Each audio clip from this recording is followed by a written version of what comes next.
What's up, everybody? Thank you so much for listening to Your Ex-Drinking Buddy. My name is Brennan Tassif. I'll be your host. Subscribe, rate, and review wherever you get your podcast. Check out the merch store at brennantcomedy.com/merch-store. And make sure you subscribe on YouTube as well. We'll put the shorts up there, the full video, the whole thing. Thank you so much for listening. I love it. I hope you love it. Subscribe on Patreon, too. We do bonus episodes. I do Tales from the Restaurant, where I talk about celebrities I've waited on and whether they're assholes or not, which is super fun. Also, we do a pre-show banter for my other show, Cheers from the Press Box with Joe Dorville. A lot of behind-the-scenes stuff going on over there, too. Make sure you just subscribe everywhere, just all over the place.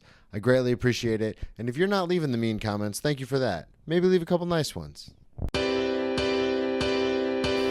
Grab me your beer and grab me a coke. We bout to sit for an hour, bullshit and tell jokes. And please don't mix it up, cause he done sobered up. Brennan T Comedy on your social media feeds. And Brennan Tassif is your ex-drinking buddy. Brennan Tassif is your ex-drinking buddy. Brennan Tassif is your ex-drinking buddy. Brennan Tassif is your ex-drinking buddy. What is up, everybody? Welcome into another edition of Brennan Tassif is your ex-drinking buddy.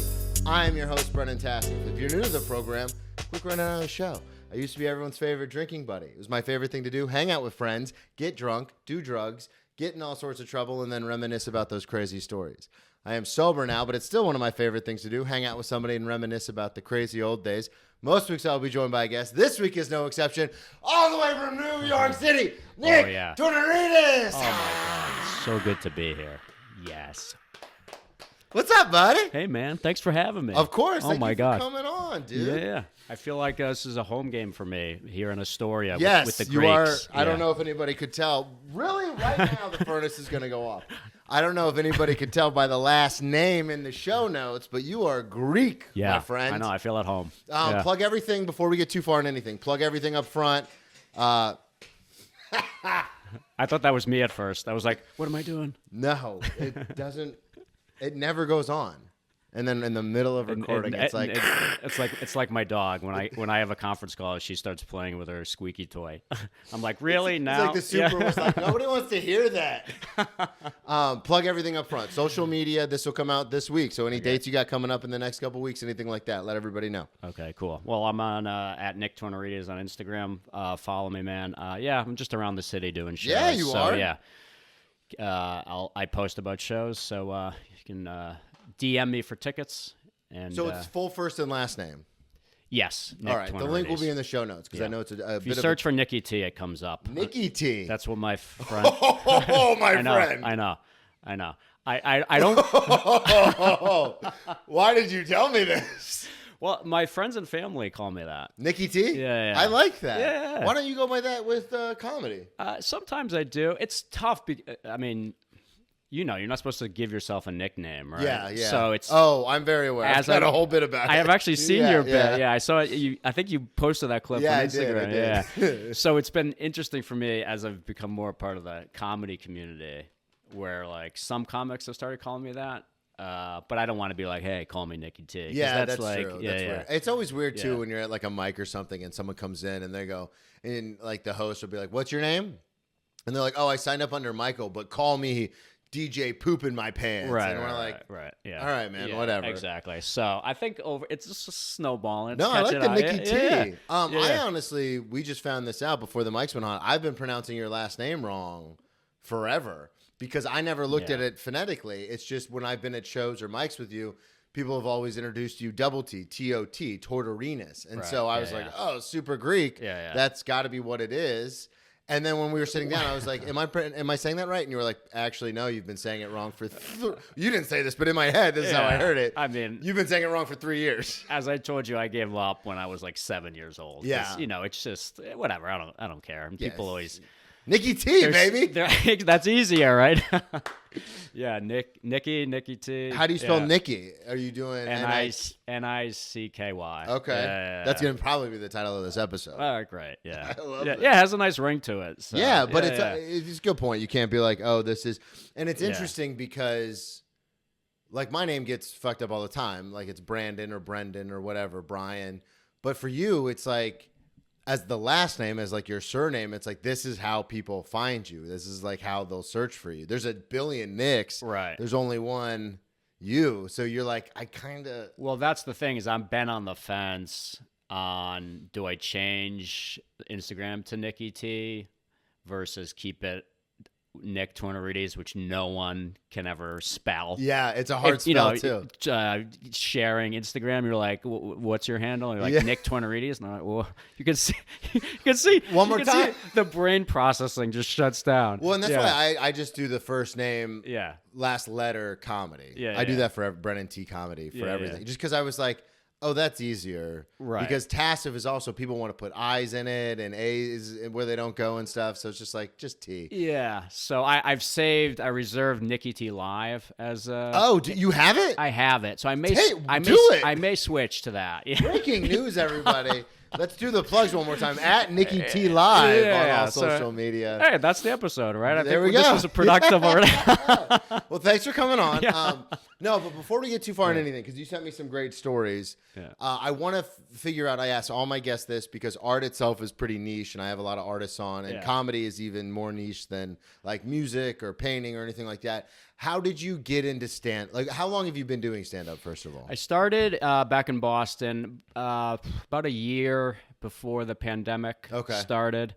It was an evolution for me where in college, I've always had that creative like drive, needing to do something creative, and I would always write. In college, I wanted to be like a novelist. Okay. I was an English major. Oh, that's what I was just about to ask. Yeah. But I took this great course. It was called Wit and Humor, and it was about comedy, like the fundamentals of comedy. I loved it in college. What was it going over? Like you said, the fundamentals of comedy. So was it like set up punchline, or was it more the history of how? It was kind of like the philosophy and theory on it, but then we'd also watch like Richard Pryor. Yeah. Eddie Izzard at the time was part of the course. I mean, this was back in 2005. Yeah. This was when like you had to rent a DVD or VHS to watch. Netflix was still sending them out in the envelopes to watch and Richard stuff. Pryor. Yeah, you couldn't.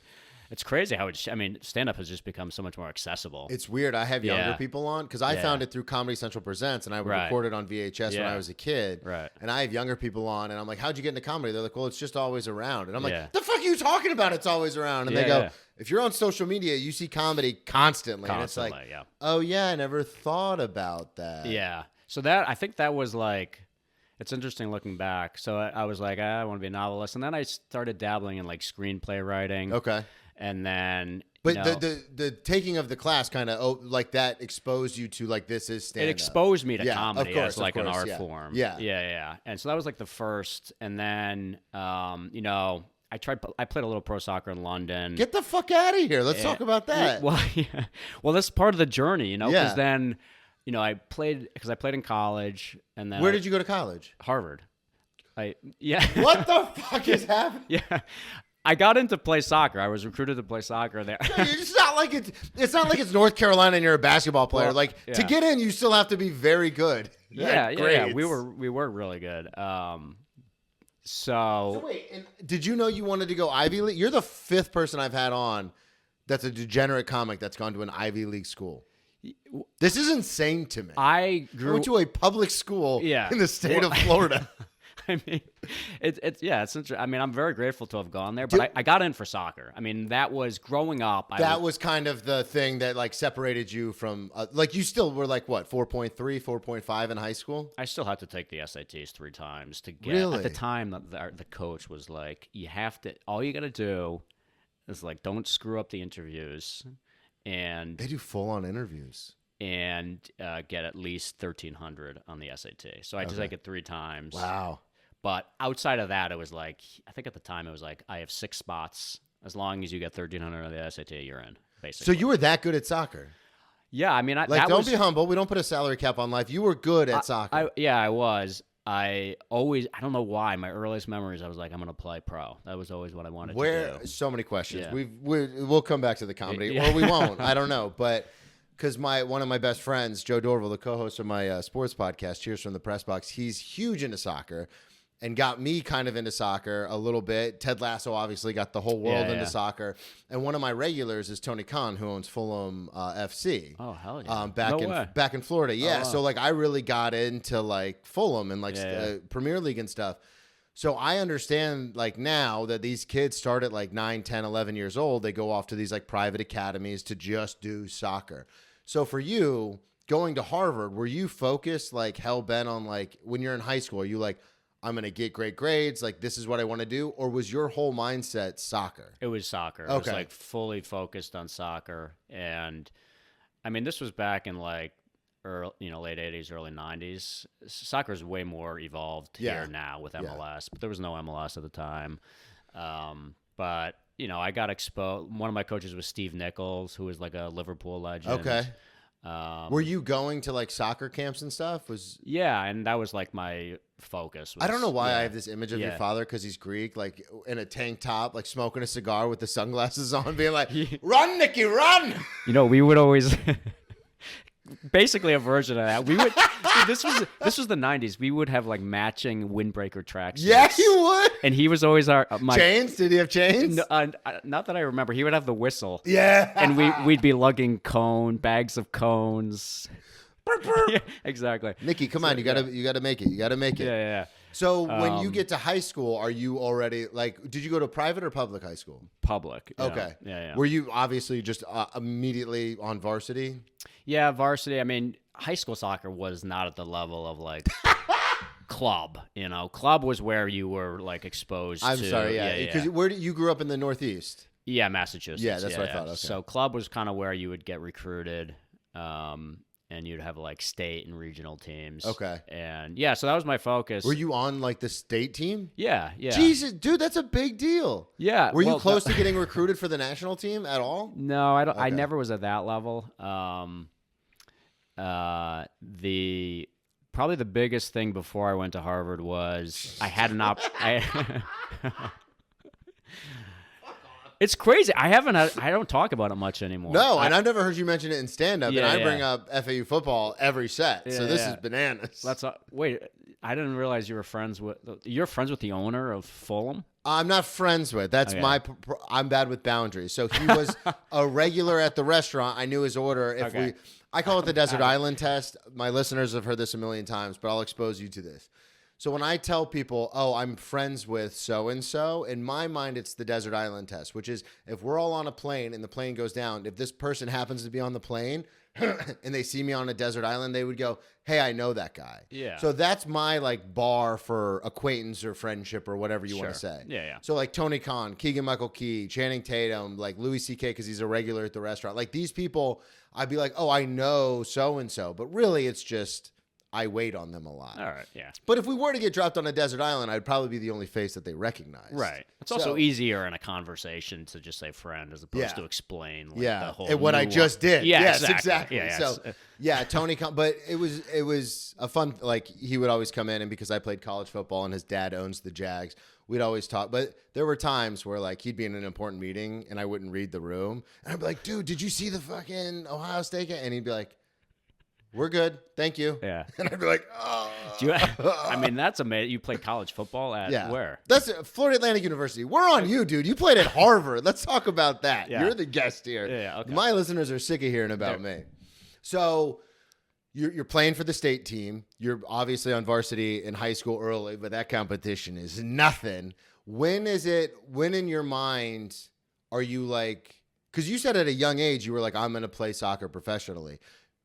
And playing football in Florida, I got the cold realization that I wasn't going to play professional football when I got to FAU because I was like, oh, these are grown men. Like, this is different. Did at any point when you're playing soccer, are you like, no, I'm fucking better than all, like in your head, were you like, just, I'm better than all these people? I was always very confident in myself. I think looking back, one of the... I'm a humble guy, though. No, you are. Says every guy who's not humble, right? Hey, I've just heard that you played professional soccer and you went to Harvard. And I've known you for 3 years. Yeah. So, but at the time, I mean, you look at like what they do in Europe. The development when I was playing wasn't. This is me making excuses retroactively. It was my coach. But the key development years are like 15, 16, 17 in soccer. You Yeah. know, that's what they do in Europe, where it's like, if you're not going pro by 17, 18, you're not probably going pro, you're not yeah. really going pro, you know. So the model, at least at that time here, was a lot different. Okay. And so, you know, I always wanted to and thought I would play pro. And then I had a chance to go and train with like West Ham Academy. Yeah. But that was like right when I had to decide whether I was going to go to Harvard or not. Okay. And so I had to like pick one.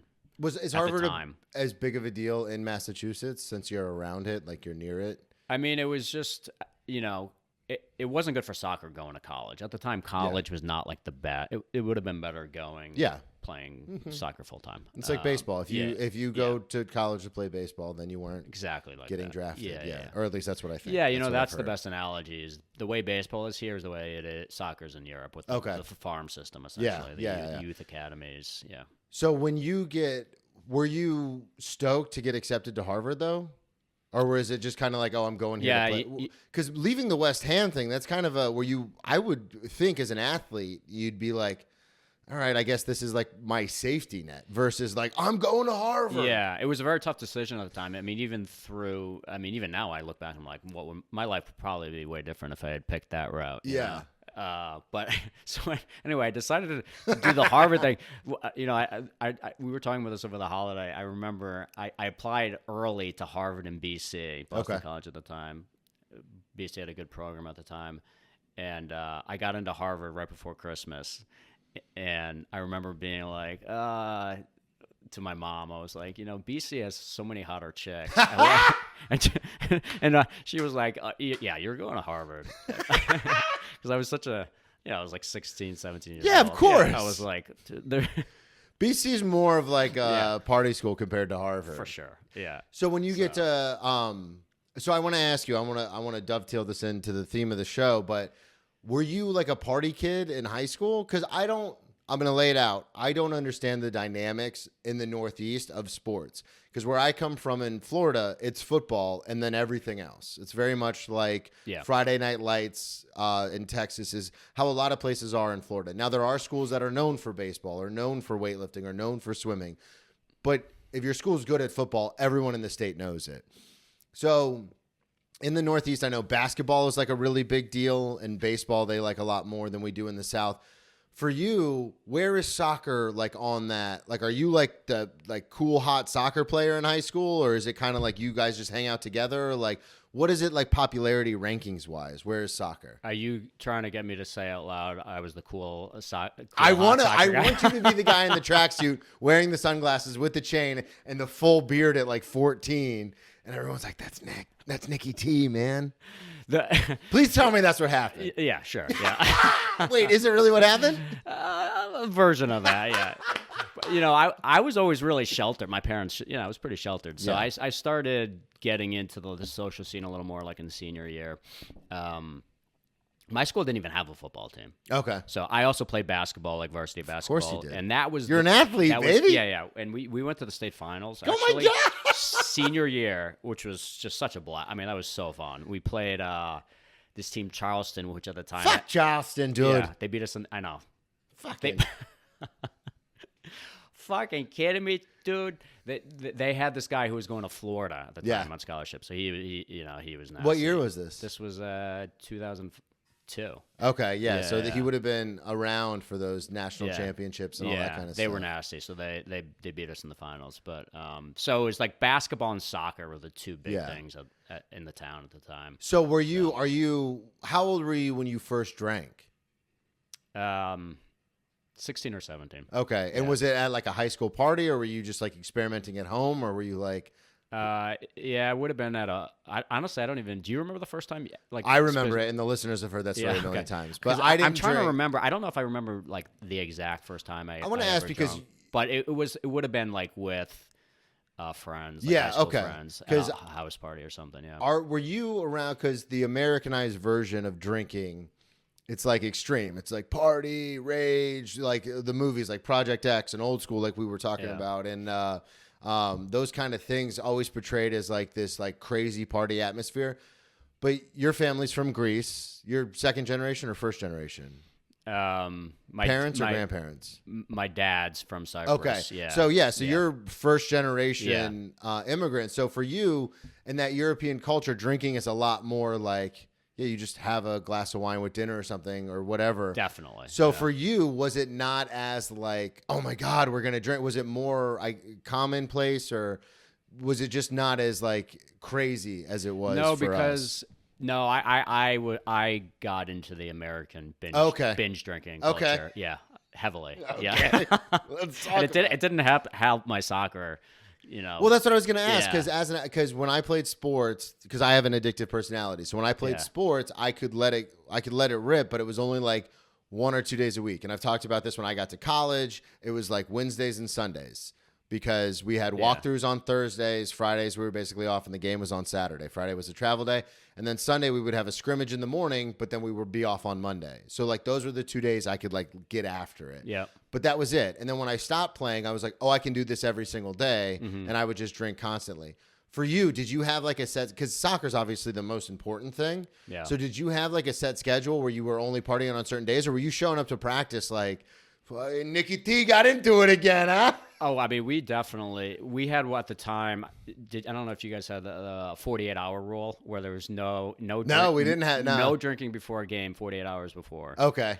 But yeah, so I mean, our weekly schedule would change, but yeah, drinking, smoking revolved around the schedule. The game, training, absolutely. Yeah.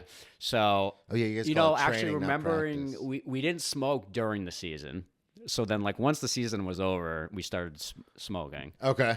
I learned to roll joints in college. Of course you did. I loved rolling joints. So in Harvard because I've had like a few, like I said, a few people on, Sam Kochman, Malia Simon, like that, Ben Frank, all Ivy League grads. And a common theme that I've discovered is that, it's a lot of like nerds and stuff that go to these schools, but they're still 17, 18, 19-year-old kids that still want to party. Yeah. So was Harvard, because you're the first Harvard guest I've ever had. Yeah. Was it more of the same? Yeah, it was a heavy binge drinking. Drugs. Culture. Friday night, everyone gets crazy, and then Sunday, everyone kind of like. Compared to other schools, it was probably, I mean, I don't know. It was probably a smaller percentage of the student body, but there was like a core group of like, a lot of it was athletes. All the athletes would hang out together. And then, Alphas, baby. And then, just the social scene, you kind of knew everyone, and that group, you'd always just see out at like, Harvard, you lived in dorms all 4 years. Oh, really? So, is that like a thing at Harvard? Yeah, you live in dorms. The only thing I know about it is Goodwill Hunting. This is a Harvard bar. Yeah. Or like, I was in one of the finals clubs. Did you ever see the Facebook movie where they Yeah. So I was in one of those, at the time it was called finals clubs. Okay. Like Harvard's version of frats. That's mostly after sophomore year. That's where mostly we would party. So let's talk about it, because you did say you played professionally in London for a little bit. Yeah. So what happens? You graduate Harvard, you play soccer all 4 years, and then you decide I'm going to try Europe, or were you recruited, or how did you end up in London? Yeah. So I was hoping to be drafted by MLS. Did not have a great senior year. So what did you play? I can't believe we've gotten this far and I didn't know your position. Outside mid or up top. Okay. Yeah. We got a striker on our hands, folks. Yeah, you know it. Yeah. So outside mid, that was Beckham's position. Tip of the spear. That's what. That's the new title. Oh my God. Yeah. The classic, just the tip, right? Just the tip of the spear. Yeah. So.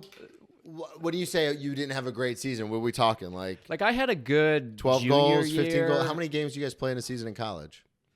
It was like 16 games. Okay. Yeah, so 15, 12 goals. What are we talking about? It wasn't good. I probably around 10. Okay. Junior year was much better. Anyway, I didn't get drafted by MLS, so then I had to. We're just reliving this, and you're like, I don't want to talk about this anymore, man.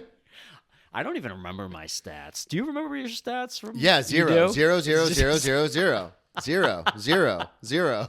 Okay.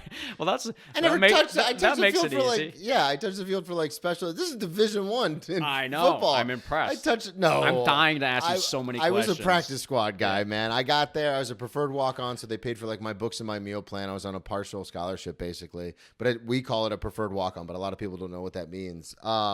Yeah, and I was just a tackling dummy for but American college football is like legit. Dude, I've been the able. fact that you were on the roster for that is I've got I still have in my bedroom right now. I still have the. So I got there in 2007. And I still have the program going into the 2008 season, and like I'm in there, and I'm like, this is so cool. Yeah. But like, like it still comes up, like the ESPN.com and all that kind of stuff still comes up if you Google me, but it's on like the third or fourth page because comedy, you know. I've been putting a lot of stuff on the internet, but I was a tackling dummy, man, and then I got my 8th concussion, and they're like, you can't play anymore, dude, and I was like, I guess I'm just a party guy now. So that's the long and the short of it. No stats, no nothing. Just like on the team bus, making everybody laugh, having a good time. That's awesome.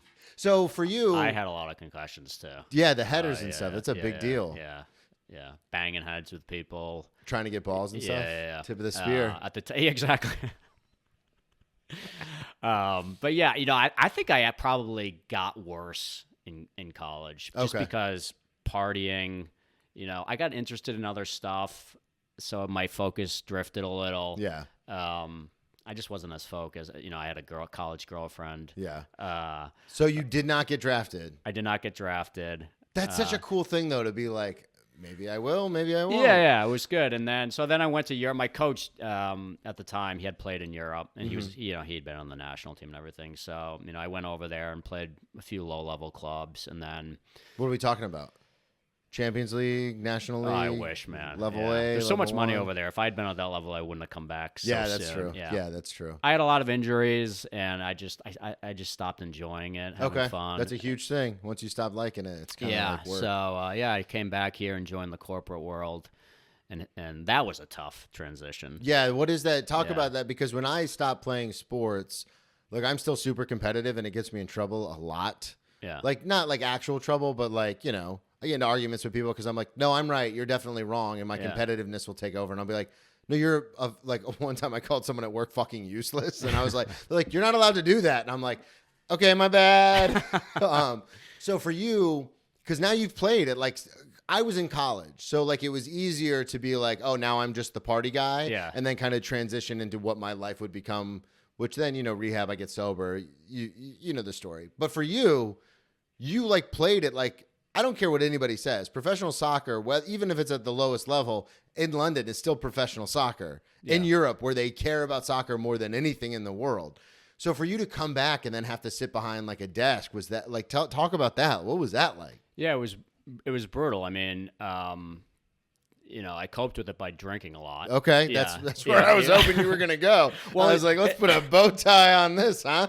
It's funny because I'm so good at this. Before we go forward, because you had asked if I remember the first time I drank. Yeah. I don't remember the specific situation of that. I do remember the first time I blacked out. Okay, let's talk about it. Yeah, which was in college. Okay. And I remember, I think it was freshman year, and I remember one of my last memories was this. That's always my favorite. Pablo, shout out. I remember shout out to Pablo. One of my last memories. He handed me a red Solo cup, just straight vodka, and I started drinking it. And then I woke up in a hospital in a gown. Yeah. What happened? I don't know. Did Pablo fill you in? I think they took me in the ambulance. So you got alcohol poisoning. Yeah. God. Yeah. So that was my first, I hope my parents don't listen to this. I don't know if I. It's life experiences, okay? Yeah. Exactly. So, that was the. When that happened, were you like, I have to pump the brakes, or were you like, yeah, okay? Yeah. I was like, we gotta go meet chicks, That's my go-go juice. Yeah. I don't know if you know this, Doc, but I'm the tip of the spear, okay? Yeah, exactly.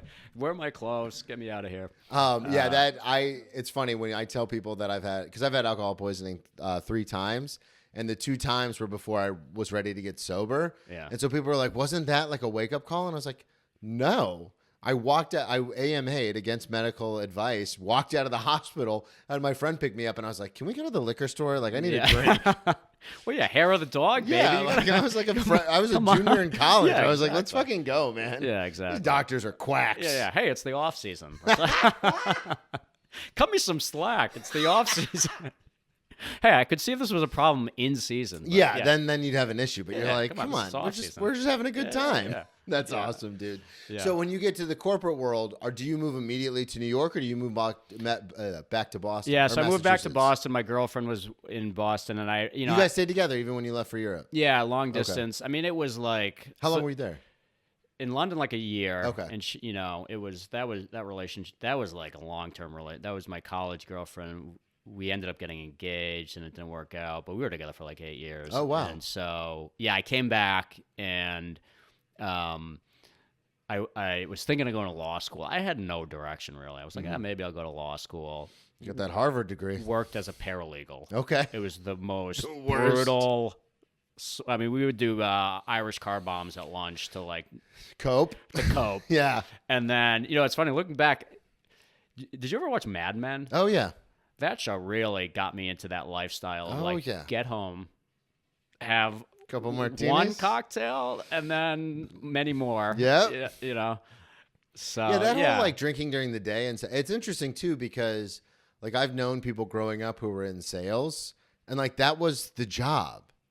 You would they were doing marketing and advertising, but it's a similar thing where it's no, you get to the office, you get through the first 4 hours of the day, and then you have a martini lunch, you're calling clients, you're doing this thing, and then a lot of times you're taking clients out to dinner, so you're getting hammered. Your job is to be a good time. Yeah. So these people will buy the stuff. Yeah. And I always found that fascinating because even when I was a server, at 19, 20, 21 years old after football, because I would work it out back in the off season. And then when I left football, I would just work there full time.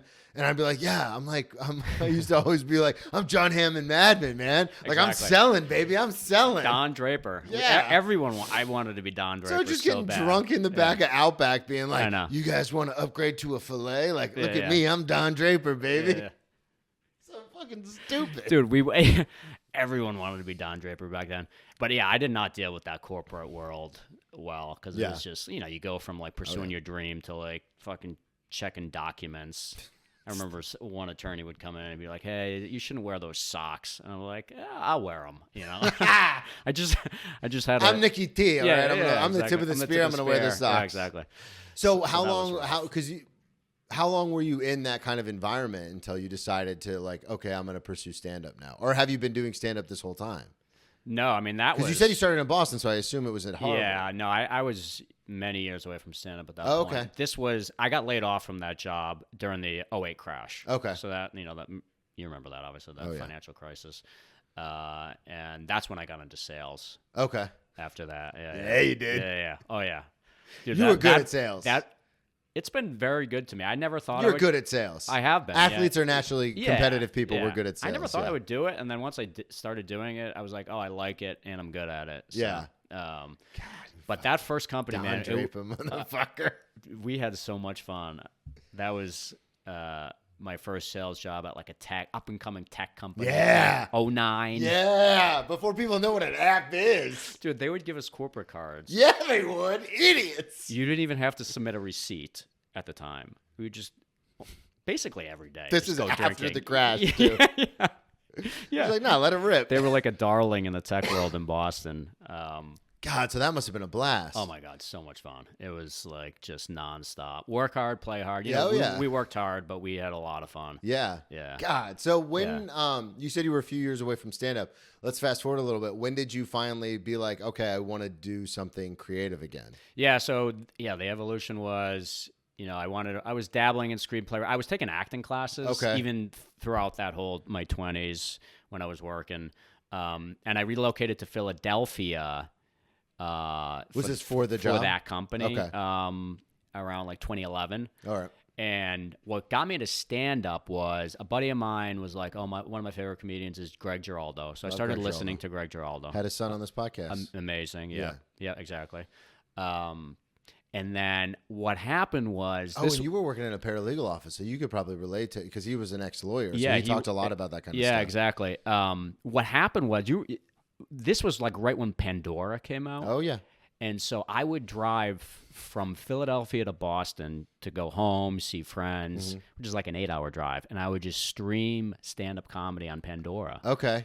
And that's how People still make fun of me because I still use Pandora, and they're like It's Spotify, and the I best. go, Pandora was the first one. Yeah. That's the one I know. That's the one I'm sticking with. Yeah, and their algorithm's great. Yeah. There's channels. Oh, my yeah, God, I the love radio Pandora. stations. Yeah. So that's how I got into it. Was I would like listen to stand up for 8 hours. So you took the class in college, and then fast forward, you Yeah. were like, I kind of liked that. Let me check it out again, and now you're just in it. Yeah, and the technology of like Pandora made it more accessible, where Yeah. I could listen in the car. You could never do that before. Yeah, that's you know. true.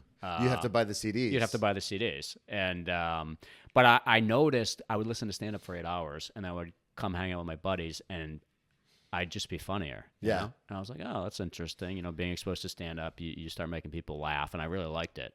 And then eventually, I just was like, oh, I'll take a stand up class, and loved it. First time I Was got this in Philly? No, this was back in Boston. Okay. This was years later when I was like 30.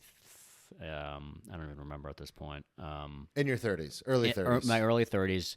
And I loved it. I was Okay. like, what I liked about it was like you combine everything. You write your own stuff, you perform it, it's acting. It's a little like just Yeah. a little of everything. Well, and to your point, it was interesting because I got into stand-up in 2009, but I had obsessed about it and watched it so much. And I had done acting and stuff like that as a kid, like stage plays and things like that. But you make a very good point. By the time I was actually getting on stage, I had that stage presence, like an idea of what it was supposed to be from Yeah. watching like Chris Rock and Dane Cook. Right. And that. So like I was moving around. I already knew to put the stand behind me, Right. not because anyone told me, but because I had seen every comic I liked do that for a decade. Right. So like when I started, I already had that part down because I was just imitating basically my you're favorite imitating. comedians. Yeah. Which is what musicians do. Yeah. Musicians play cover songs, which is the same thing. And that's what, and then I always tell people now, I used to tell people I've been doing comedy since 2009, but then people are like, why are you at the level you're at then? So I had to amend that because with drugs and alcohol and stuff, I really didn't start comedy till I got sober again in 2018. Yeah. But it is interesting because from 2009 to 18, I would take a year off or 2 years off and all that kind. But I still was getting in reps. Like I was still doing open mics at shitty bars where no one was. Like I was still doing that stuff. Yeah. And it's weird because it's same thing with sales. Like being around people who are in sales my whole life. The reason I got good at it was just almost osmosis. So then when you come back, it's like, oh no, I already know how to deal with these people because I accidentally was learning all this before. Right. So for you, did you already have because you said you enjoyed making people laugh, but did you have that oh, I want to do this?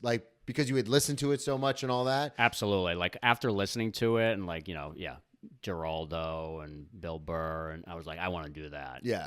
And I think we all have this where my whole life I've always had these observations and thoughts, and I never what do I do with them? Yeah. And then it was like, 100%. oh, this is a no-brainer. I say it out loud on stage. Yeah. And because you and I are similar in the sense that we both played sports at a pretty high level, you obviously more than me, but when you think of an idea and it's not working, but it's funny, are you the kind of person, because I'm the kind of person where sometimes part of my brain is throw it away. And then the majority of my brain is no, we're going to get this to fucking work. We're going to make this work. Absolutely. Okay. Yeah. I mean, you're probably the same where it's anything I do, I expect failure. You know what I mean? As an athlete in sales, 100%. So much failure and rejection. That stand up, it's the same. It's you're used to it. You know, you have a thick skin, and you're that's just part of the process. Yeah. It is interesting because my fear of failure will sometimes stop me from writing emails or submitting or stuff. Yeah. But when I do it, when I get the email back where they're we're not interested, I'm not I'll be upset or pissed off or whatever, but I'm not crushed. I didn't even know that was a thing because as you pointed out, there was so much rejection in our life before this between sports and girls and all this kind of stuff. Yeah. Especially when you I basically got cut from my college football team because of my injuries. They call it a medical white shirt, but I basically got cut. So it's and that was my whole identity. So it's I've been through way worse things than getting a no from some literary agent that my one-man show doesn't translate to a book. Right. I don't care. Yeah. Exactly. Yeah. I mean, of course, it still sucks. Yeah, it stings and a you little, still but it's not. procrastinate, and you're like, fuck. Yeah. But you just. But I know people who have quit. People who are very good at this who have quit over that. Where they're I Right. just couldn't take the you can't rejection. take And I'm it, that's what we do. Yeah. The only way out is through. What It's are you talking through, about? Exactly. With the tip of the spear. Suck it up and get back on the field. Tip of the spear. That has been the most beneficial thing is that Yeah. mindset. And I loved the Nike commercials during the Olympics where it was like all this hard shit. And then at the end, it just said winning's not for everyone. Yeah. And I was like, because my whole, like, that's exactly, we're like, yeah. Like, if you're not going to do it, get the fuck out of the way. Yeah, exactly. Yeah. So, God, we sound like a bunch of machismo stop being dudes. my high school basketball coach Right? would be like, stop being a Cindy. You're a Cindy. Really? No, it's Nicky T, coach. If you're wondering, he got fired at some point. Yeah, I would after- assume. Yeah, You're not allowed to do that. But I don't know. This was the early aughts, man. It was crazy. Yeah, back he got then. fired later when Yeah, people of got course, when people wised were up. pussified. Oh, you call it wised up? I call it being pussified. It sounds like your dad talking, Nicky T. Yeah. No, but seriously, it is. It is. I heard a funny bit the other day where it was a younger person, and they're like, all these older millennials and Gen Xers are complaining that we're a participation trophy generation, and they're like, you're the ones who gave us the fucking trophies. Yeah, And I was exactly. like, oh yeah, the parents were just trying to shut the kids up, so they just gave everyone. Because Absolutely. even it is interesting too, because I do see it. We see it a lot in reality now, but it's like a lot of people, you got to wear kid gloves around and stuff because you don't want to say the wrong thing or whatever. But then they go out in the real world and they're like, it's like nobody gives a shit. Like what, what I mean? Does that make- absolutely, yeah, like- absolutely. Yeah, no one. like I have friends, Yeah. because I work with some of our hosts are like much younger, and like they'll hear like a guest say something and they'll go run to the manager and be like, they said this, and the manager's like, I'm so sorry, but this is reality. You're in the working world now. Like Right. I'm like, if you're uncomfortable, you can leave, you can quit, you can do whatever you want, but I don't know what you want me to tell you. Absolutely. And it's like, Yeah. this is the real world. Yeah, once you have to pay your own This bills, isn't and NYU, worry dude. about- Yeah. exactly. Yeah, it's so ridiculous. I don't give a shit. No, yeah, dude, I'm just. I can only take personal responsibility for me. So there's Yeah. certain things that I just don't say because they're offensive or they hurt Right. people's feelings. So I don't course. say that. Yeah. But like if someone else says it, what the fuck am I gonna do? Yeah, no, for sure, it is a different time. Than when... No, I'm the same. Yeah, you take responsibility for what you say, and Yeah, we see it all the time. I think we see it more because, like, I remember when certain things were happening in the entertainment industry, and then I would go into work in my restaurant, and like some female servers would like grab my butt, and I was like, wait, the internet told me we're not even allowed to like look at each other anymore. And then you you get back into like, this is a 40-year-old mom of two. She doesn't read like Twitter. She doesn't give a shit. No. She thinks I'm Yeah. attractive. So she's going to grab my ass. Yeah, exactly. And it's like, Yeah. I'm just like, all right, I get it. Cool. yeah. Like I've had guests grab my dick before. That was a weird story. This guest literally grabbed my dick.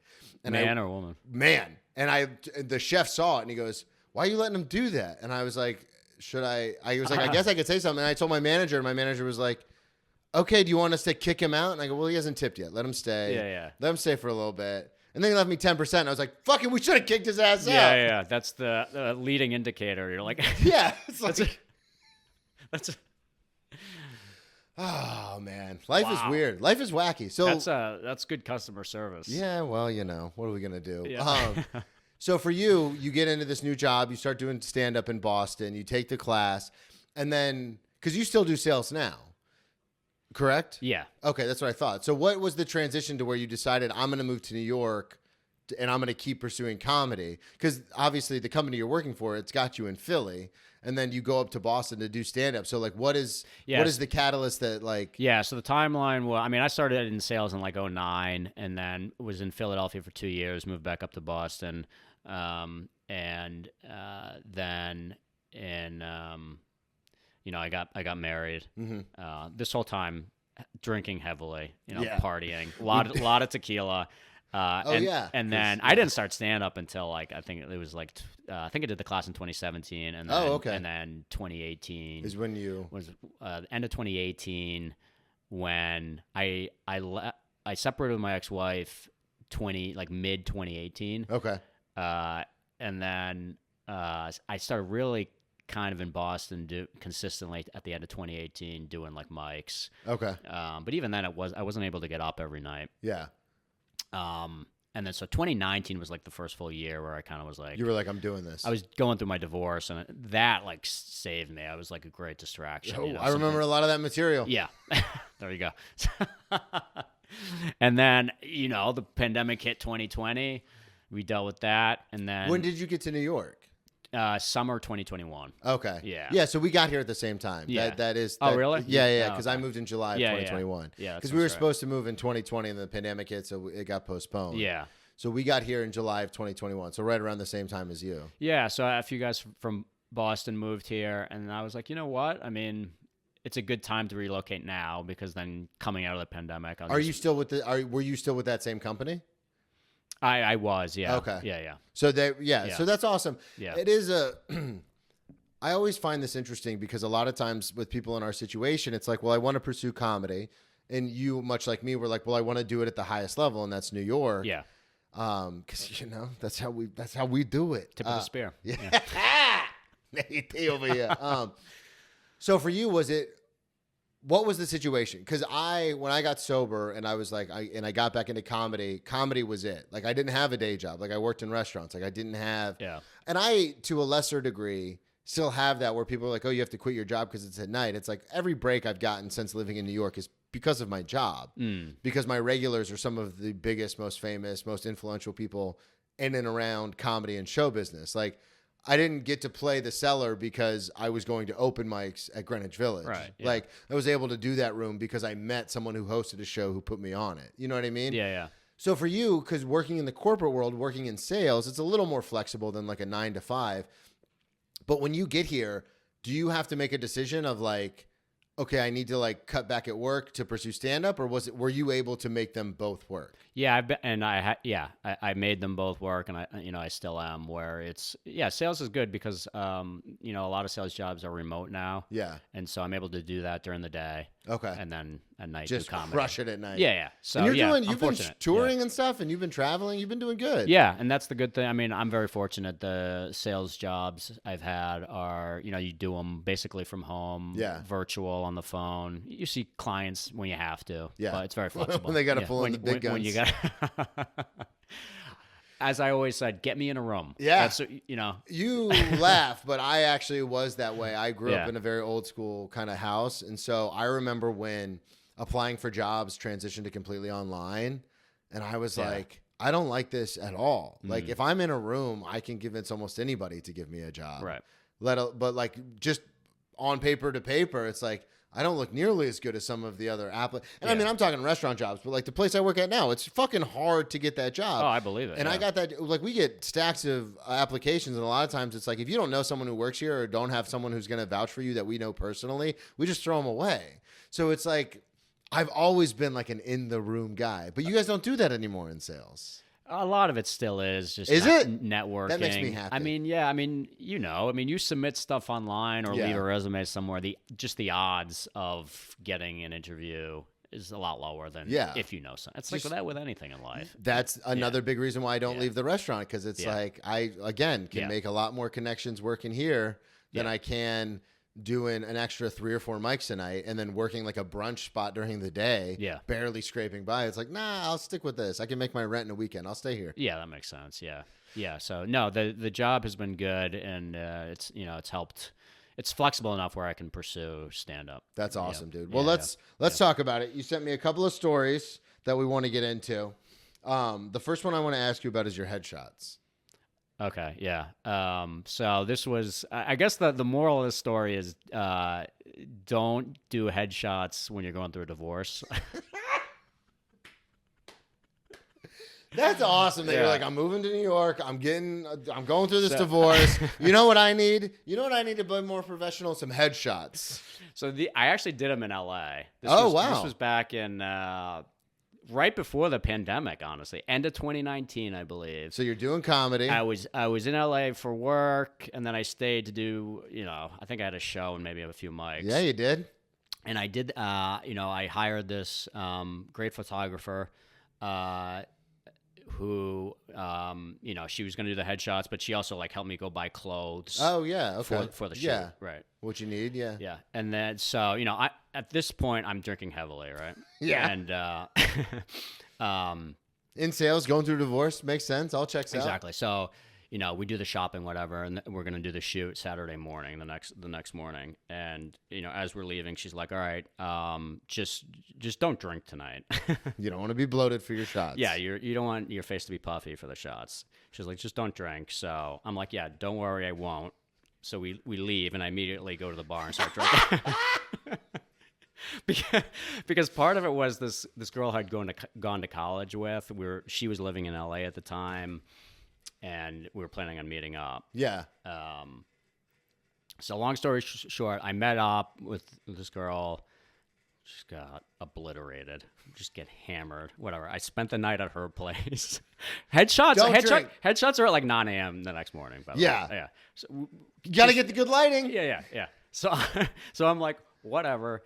I'm out with this girl. I stay at her place. I probably leave from her place at I don't even know, 3-4 a.m. I take an Uber back to my Airbnb. I was staying in an Airbnb, and I remember Sasha, the photographer, was like, you may want to like put some ice on your face in the morning. Yeah, tighten it up. Yeah. So I get back to my Airbnb. I sleep for like another 30 minutes. I had to stop to get ice like on the way back. So then I'm like face down, icing my face. Yeah. I felt like I was back in the training room doing Just like ice reps. Yeah. Oh, yeah. 20 minutes on, 20 minutes off. Just shoving your head into an icy sink. Yeah. And so, she had asked me, she was like, "Hey, on the way," I offered. I was like, "Hey, do you want me to pick up breakfast on the way to the shoot?" And she was like, "Yeah, get bagels." And the day before, I had asked her. Still drunk, and you're like, "Oh my God, I was absolutely still drunk." I'm looking at myself in the mirror. I'm like, "This is not good." I'm like, I look like shit. And so, and the day before, I was like, "Can I like have a drink or two right before we do the photos?" Loosen up a little, yeah. She was like, "You could do like one shot." So that's all I needed to hear. I pick up bagels. I stop at the liquor store. No, you didn't. Got a bottle of Don Julio tequila. At like 8:30 in the morning? Yeah. Or maybe I had it the night before. I don't remember. I had the bottle. You had the bottle with you, though. Show up. We're doing the shoot. Did she say anything right when you get there? No, she didn't say anything. Okay. I always wondered if I showed up and she was like, "Holy hell." Well, and I guess, too, because you're paying for a service, so it's not her place to say anything. Probably not. Yeah, I guess, because I remember when I used to show up to work drunk, everyone had an opinion. But, like, that was work Different where they're paying for me. Yeah. So I guess, so, because I remember I did like the sales thing for a little while. It was like a side job. But basically, I was like, well, I don't have to be here. So I would and I was like, it's sales. So I would get hammered and go in there. And some of them were like, "Hey man, like if you're gonna be like, you just don't have to come. Like it's just like a side gig. Like you don't have to be here." Yeah. And I was like, "No, I thought we were Don Draper, baby. I thought we were doing the thing." Yeah, Don Draper. What the hell? So you show up, just still hammered, got the bottle of tequila. I have the bottle of tequila, which I don't make obvious. I'm kind of concealing it. So they're having bagels. That might be a big red flag. Yeah. I can't remember if I. Anyway, they're doing their breakfast. Yeah. I'm like, I need hair of the dog. I have a drink, a shot, whatever. We start doing it, and whatever. We're doing different setups and outfits, and she's changing the lighting. So there's like breaks in between each shot. So I just continue to drink in between each. I'm like, I'm feeling great. I'm having a great. I mean, there's no better mind space than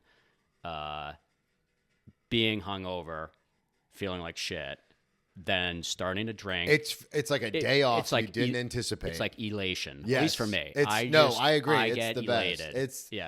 It's that moment of like, I don't even know how I'm going to function today, doing like one or two shots and then being like, I'm great. Like, what do we got? What are we doing? You can see why that's addictive. I mean, it's just as someone God. who's been sober for almost 7 years, I understand completely why it's addictive. Yeah.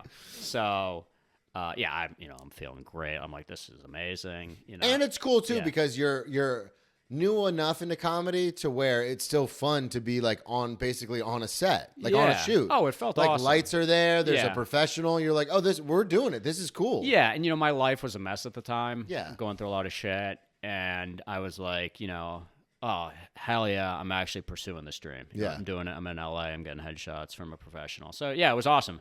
But then the moment where I was like, oh man, was toward the end of the shoot. I go to pour myself a drink, and I go for the bottle. The bottle was empty. Oh no. And I was like, oh wow, that's That's a lot. That's a lot.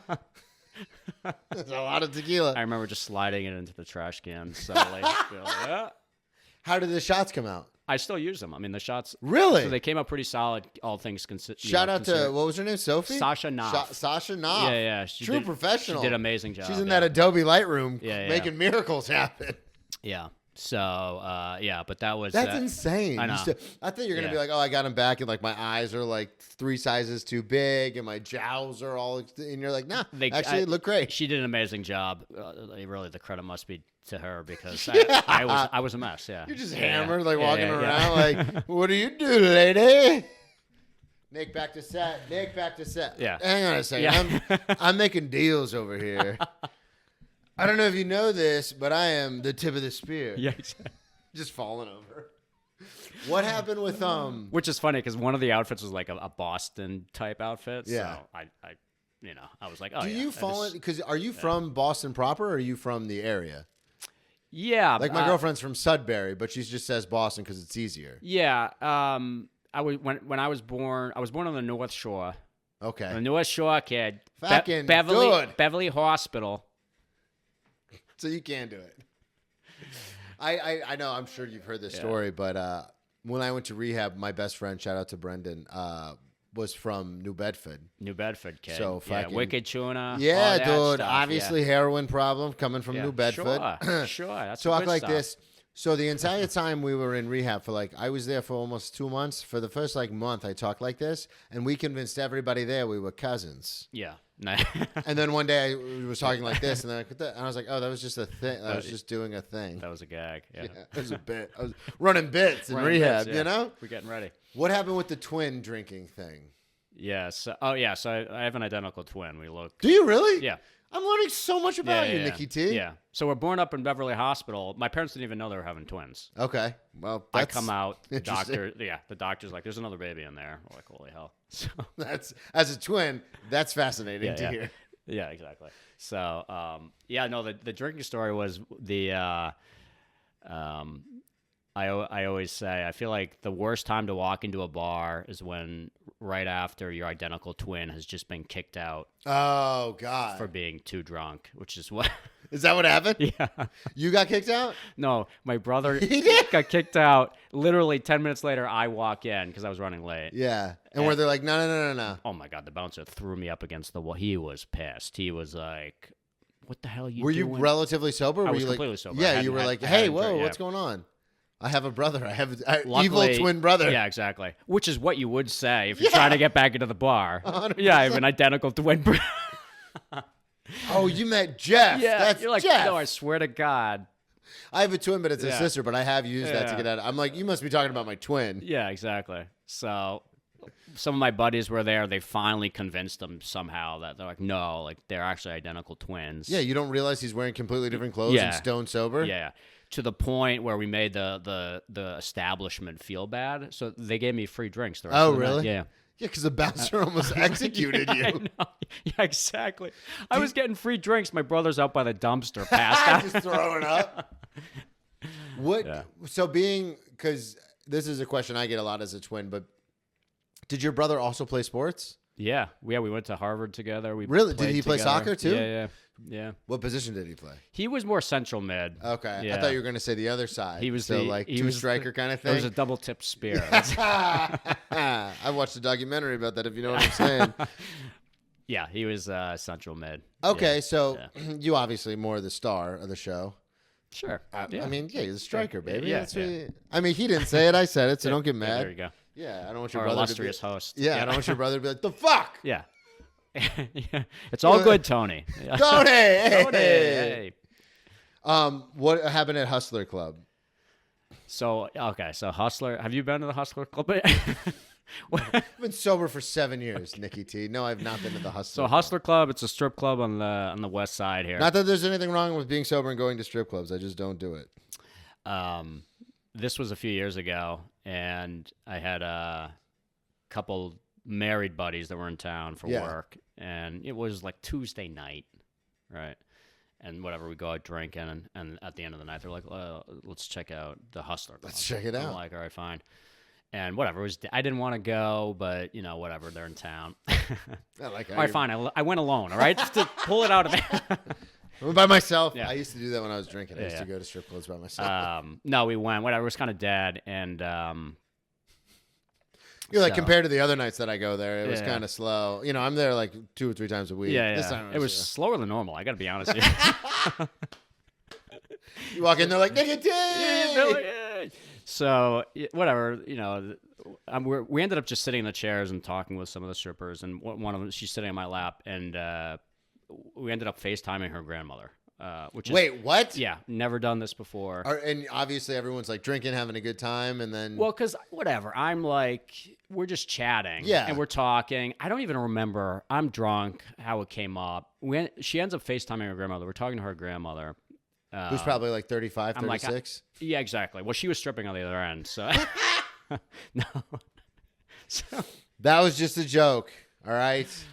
So everybody relax. Yeah. So anyway, whatever. It was We're kind pro of sex workers here. Yeah, exactly.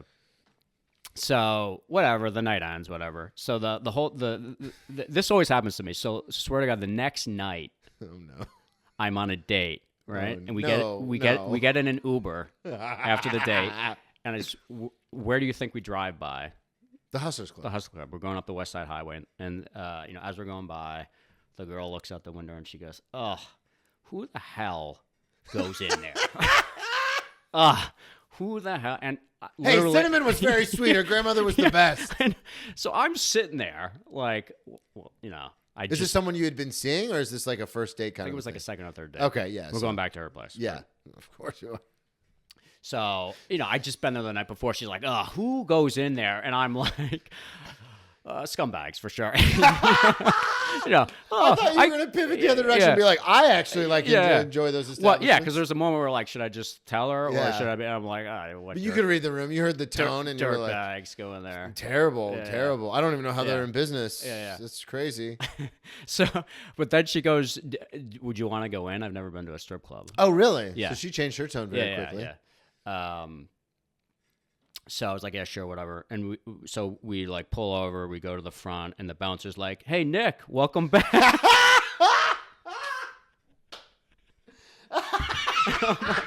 I'm sitting there. I'm like, welcome back. That's good on that bouncer, man. Great to see you. That's great customer service. I'll tell you what. So, dude. Oh, man, we're about out of time. We have time for one more story. Do you want to do the drunk wife or the wedge story? Oh, my God. We'll do the drunk wife because that happened in Boston, so it's probably a good... Although both happened in Boston. Drunk wife. That's a story that... my ex-wife had a temper. Have you ever dated someone with a temper? Yeah, God. Yeah. I have. Not like yours. I don't know how accurate the bits are that you were doing when I first met you about it, but you said she had a bit of a temper. Had a bit of a temper. So one night... Is that Latina? Yeah, exactly. I did in Italian, and she was very sweet. One of the sweetest people I've ever met in my whole life. She would have 3 glasses of wine and turn into like Tony fucking Soprano. Yeah. And I was like, who is this person? Yeah. With my ex, it was like, she had a good heart, but when she would get drunk, sometimes she would just say shit that, I don't think she meant it, but let's just say some shit. This is a resort of words. Yeah. So, this was like a moment where you're like, holy hell. We were really drunk. We were out with like my brother, his wife, a few friends. We tried getting into a nightclub toward the end of the night. This is insane to me. Because when I was, the level of disparity, because like I was never a go out guy. Like when I was younger, obviously we all went out. But like when I met my ex fiance, like we would stay in. Like we were big homebodies. Like we wouldn't go out and party. And because I'm more of an introvert, I'm an extroverted introvert. So like I don't like being around all those kind of people and stuff. So it is insane in my brain for you to say I was with my wife. Yeah, my brother and his wife, and we went to a nightclub. Yeah, I'm like, what the fuck is happening? Yeah, we were. Yeah, we were. I think it was her birthday. Maybe it was someone's birthday. We were just going out. Yeah, you're an extrovert. You like being around people. Yeah, exactly. There's no harm in that. Yeah. So whatever. A few buddies of mine were like, I have some friends with Boston accents, so whatever. Yeah, you dude. Yeah, kid. So Ryan O'Toole, man. Yeah. So, whatever. The bouncer wouldn't let us in. One of my buddies had like flip flops on, so I was like, you guys can't come in. Yeah. My ex-wife went off on this guy. Like, she was screaming racial slurs at him in public, like stuff you can't repeat. Right? Yeah, for everyone to see. Yeah. And I always say, it's bad when like the white townie guy in the backwards Bruins hat's like, oh my God, dude, that's wicked racist. She can't be talking like that, kid. Come on, kid. That's wicked get racist. your gal under control, dude, bro. That's wicked racist. You can't be saying You can't say that. Dude, that's hilarious. Yeah. So you didn't get in. But so we didn't get in. Her debate with the bouncer didn't work out for everybody. He wasn't like, you know what, you're right. Yeah. Come on in. I just looked at the bouncer at one point. I was like, so we're not getting in, right? What if she stays outside? Yeah. Dude. Yeah. That's nuts. It was good times. Yeah, great times, man. Yeah, this is fun, dude. This is awesome, man. We Thanks got to for have having you me. back on because you Yeah. sent me a couple more stories. Fast and the Furious, which was on your first list, we got to get to. Yeah, the we'll web get to story it, we got to yeah. get to. Plug everything one more time. Yeah, at Nick Tornaritis, maybe Nicky T Live Maybe in Nicky the T future Live. on Instagram. You let me know whatever you do, and I'll change it in the show notes. I'll link it. All right, cool. Yeah, come out, see a show, DM me for tickets, and thanks, man. This was Thank awesome. you. Good I time, appreciate yeah. you coming on, dude. At Brennan T Comedy on all social media, BrennanTComedy.com. Check out the merch. I revamped the website. Check out the merch store. Get your Ex Drinking Buddy merch, and we'll talk to y'all next week. Boom. Yeah. Out.